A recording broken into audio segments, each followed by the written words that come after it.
Alessandra Gaudio, bonjour. Bonjour. Vous êtes directeur général et responsable des investissements de Swiss Life Gestion Privée.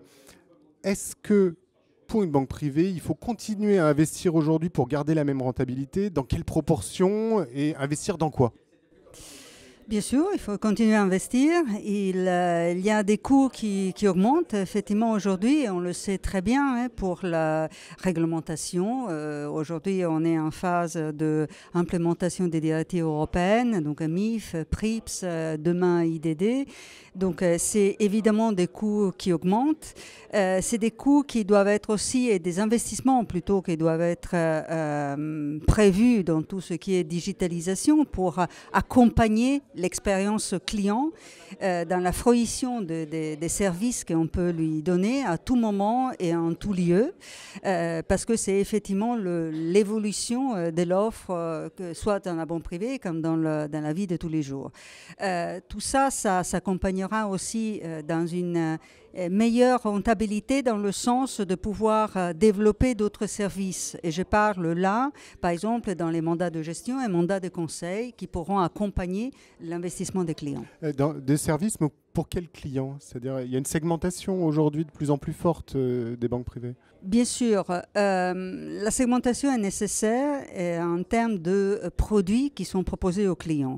Donc nous ne voulons pas faire de l'exclusion de clientèle, mais plutôt de l'inclusion en fonction de produits qui sont pensés pour les différentes catégories de clients. Donc on peut effectivement être très efficace et très à l'écoute du client en lui proposant des produits qui sont pensés pour lui. Selon le segment de clientèle, lui offrir soit de la gestion... Une gestion sur mesure, plus au moins sur mesure, et un accompagnement patrimonial plus poussé en fonction effectivement de ses exigences. Vous voyez comment, vous, les nouveaux entrants, justement, qui offrent des services, pas sur mesure, mais un peu, qui commencent à essayer de le faire, je pense au robo-advisor, comment est-ce que vous les voyez? Vous les voyez comme des dangers potentiels plus tard, ou alors pas du tout, c'est quand même loin? Nous les voyons comme disons un challenger qui nous permet de nous améliorer aussi, c'est-à-dire une opportunité qui doit être mise à disposition de nous, aussi de nos clients.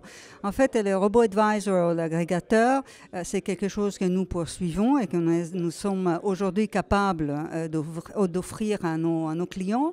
Et donc, je pense que nous pensons que c'est quelque chose qui est donné en plus comme service à nos clients, et ça nous permet aussi de toujours nous interroger sur notre efficacité du service aux clients. Oui, c'est vrai qu'ils sont sur le service, mais il y en a beaucoup qui sont positionnés aussi sur les frais.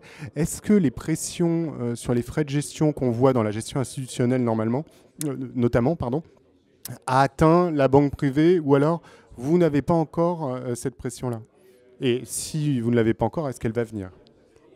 Oui, la réponse est oui dans les deux cas. C'est-à-dire, on l'a déjà aujourd'hui et elle va venir encore plus. Évidemment, nous sommes déjà très transparents dans les frais que nous appliquons à nos clients, mais encore plus avec les nouvelles directives. À partir de la fin de l'année, les clients ils auront une vision très complète des frais qui sont appliqués aux produits. Donc, chaque produit doit être dans chaque produit, il doit être très bien indiqué les frais inhérents avant et après opération. Donc c'est peut-être à partir dans les mois qui viennent qu'il y aura les premières pressions fortes sur le Exactement, qu'il y aura peut-être un peu plus de négociations en cours, mais là encore, on doit être capable de gérer cette demande de frais, cette transparence, en fournissant effectivement aux clients la valeur ajoutée, parce que nous ne pensons pas que la banque privée sera un service low cost. Donc, c'est pas non plus, on ne va pas vers ça. On va effectivement par l'indication d'une vraie proposition de valeur. Et donc, si la valeur qu'on donne à nos clients a une certaine qualité, les clients seront capables et prêts à la payer. Alessandra Gaudio, merci beaucoup. Merci. Merci.